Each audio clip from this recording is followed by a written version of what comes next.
Sa ngalan ng Ama, at ng Anak, at ng Espiritu Santo. Amen. Aming Amang banal sa langit, lukuban mo ko at puspusin ng iyong banal na Espiritu, at hubugin mo ako upang maging isang munting Jesus. Nang sa aking pagsasalita, ikaw ang mapakinggan, sa aking mga kilos, ikaw ang mamasdan, at sa aking pakikipag-ugnayan, ang pag-ibig mo ang kanilang maranasan. Dalangin ko, Ama, na habang ako'y naglalakbay sa mundong ibabaw, ang bala ng aking maraanan, sana'y akin ding makasabay sa pagtungo sa iyong kahariang walang hanggan. Amen. Sa ngalan ng Ama, at ng Anak, at ng Espiritu Santo. Amen. Ito po ang YouTube channel ni Brother Well Apro, isang CCC, Catholic Content Creator. Gamit ang Catechism of the Catholic Church. Kaya po, ito ay para lamang sa mga Catholic Christian community. Kaya, simulan na po natin ang ating Catechism. Most precious blood of Jesus Christ, save us and the whole world. Noong bata pa si Erna, ay naisipan kong ipakabisado sa kanya ang mga paborito kong talata sa Biblia. Erna, San Mateo, Kabanatang 5, Talatang 8. Mapalad ang mga may busilak na puso, sapagkat makikita nila ang Diyos. Filipos, Kabanatang 4, Talatang 13. Ang lahat ng ito ay magagawa ko dahil sa lakas na kaloob sa akin ni Kristo.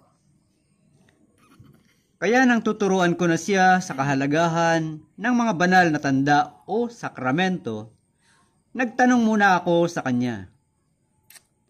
Erna, paano kaya tayo makararating sa langit? Subalit, di ko inaasahan ang sagot niya. Puputol po tayo ng mga kawayan para gawing hagdanan papunta sa kalangitan. Kaya bigla kong naalala ang sulat ni San Pablo sa mga taga-Filipos. Magpakababa kayo tulad ni Kristo Jesus, na bagamat siya'y Diyos, hindi nagpilit na manatiling kapantay ng Diyos. Bagkus, hinubad niya ang lahat ng katangian ng pagka-Diyos. Nagkatuwang tao at namuhay ng isang alipin.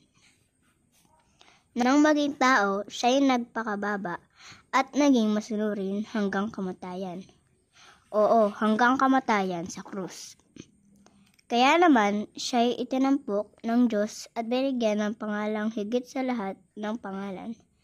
Ano pat ang lahat ng nilalang na nasa langit, nasa lupa, at nasa ilalim ng lupa ay maninikluhod at sasamba sa Kanya. At ipapahayag ng lahat na si Jesucristo ang Panginoon sa ikararangal ng Diyos Ama. Kababaang loob, ang hagdanan na ginamit ng Diyos upang mailigtas ang kanyang nilikha. Kaya, kababaang loob din ang hagdanan paakyat sa kalangitan. Naalala ko ang mga anghel na mamamayan na ng kalangitan, subalit napalayas pa dahil sa kanilang kayabangan. Pagkaraan nito'y sumiklab ang digmaan sa langit. Naglaban si Arkanghel Miguel kasama ang kanyang mga anghel, at ang dragon kasama naman ang kanyang mga kampon. Natalo ang dragon at ang kanyang mga kampon, at pinalayas sila sa langit.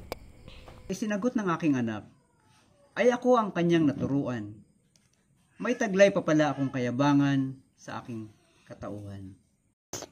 Ayon sa Catechism of the Catholic Church, number 2540, ang inggit ay kumakatuwan sa isa sa mga uri ng kalungkutan, at dahil dito ay isang pagtanggi sa pag-ibig. Dapat na paglabanan ito ng isang binyagan sa pamamagitan ng paggawa ng kabutihan. Ang inggit ay karaniwang naguugad sa kapalaluan. Ang isang binyagan ay dapat na magsikap na mamuhay sa kababaang loob. Noong 19 ng Nobyembre 2025, Nagpunta kami ng aking asawa sa isang klinika para magpakonsulta. Narinig ko kasi sa panayam ni Brother Adrian na si Dr. Alan Landrito ay maraming natulungan noong panahon ng pandemya. Halos 3 oras lang ang itinutulog niya noon upang maraming buhay ang kanyang maisalba. At di siya tumitingin anuman ang iyong pananampalataya. Kahit hindi ka saksi ni Jehovah, tutulungan ka niya dahil para sa kanya, buhay ang mahalaga. Kaya natulungan niya maging ang bansang India noong pandemya, gaya ni Mother Teresa na nagmahal at naglingkod sa bansang ito kahit di sila mga Katoliko. Hindi rin nakakalimot si Dr. Landrito na magdasal sa Diyos na pinakadakilang manggagamot. Subalit, nang amin siyang makaharap at makausap, isang bagay ang di ko makakalimutan. Wala akong nabakas na kayabangan sa kanyang katauhan. Pinaglalaanan niya ng parehong atensyon ang mga taong naroroon, mahirap man o mayaman.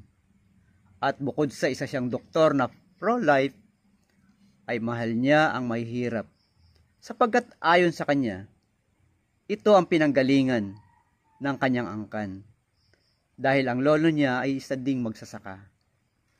Kaya pala sa dami ng kanyang nagawa, ang kanyang mga paa ay nakasayad pa rin sa lupa at nananatiling mapagpakumbaba. Ang humility ay nagmula sa salitang humus, na ang ibig sabihin ay lupa o matabang lupa.